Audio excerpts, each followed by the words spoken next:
ये टके टके के मौलवी किताबों में, अखबारों में, टीवी पर 10 वर्ष की उम्र में अली ईमान लाए। नहीं, बच्चों में सबसे पहले।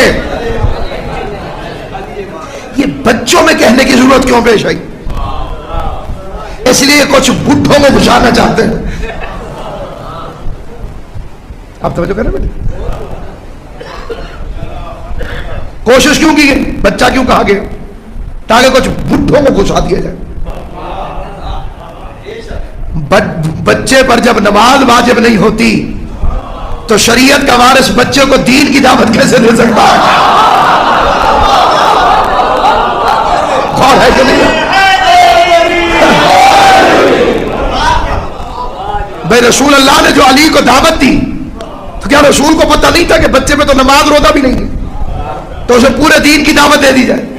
तो आप अली को विड्रॉ ही रखिए। बल्कि मैं खतरनाक फिक्रा कह देता हूं और कह रहा हूं कि खतरनाक है। अली ईमान नहीं लाए, रसूल ईमान लाए। मुझे खामोशी पर तो ताज्जुब है ही नहीं कि जब मैंने कहा था कि खतरनाक है। हाँ, नबी ईमान लाए, अली ईमान नहीं लाए। आप जानते हैं कि ईमान किसे कहते हैं? खंदक में नबी ने दिखाया था, अली है कुल्ले ईमान। तो जब काबे से अली को उठाकर रसूल आ रहे थे तो ईमान नहीं ला रहे थे, तो और क्या ला रहे? ईमान ही ला रहे।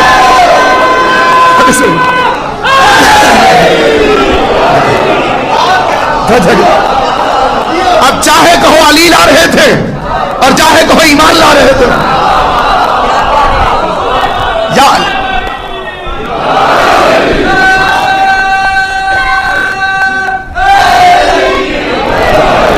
कुर्बान या अली, कायनात तो उस पे कुर्बान।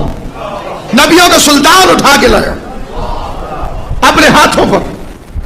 और पहली गुफ्तगू, अब इसमें इख्तलाफ है।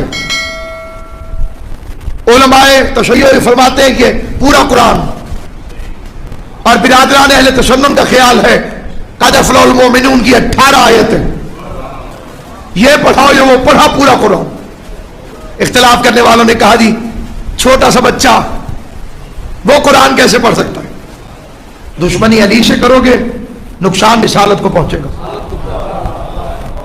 ये भी भूल गए कि इस मोहम्मद के हाथों में पत्थर भी कलमा पढ़ लेते हैं।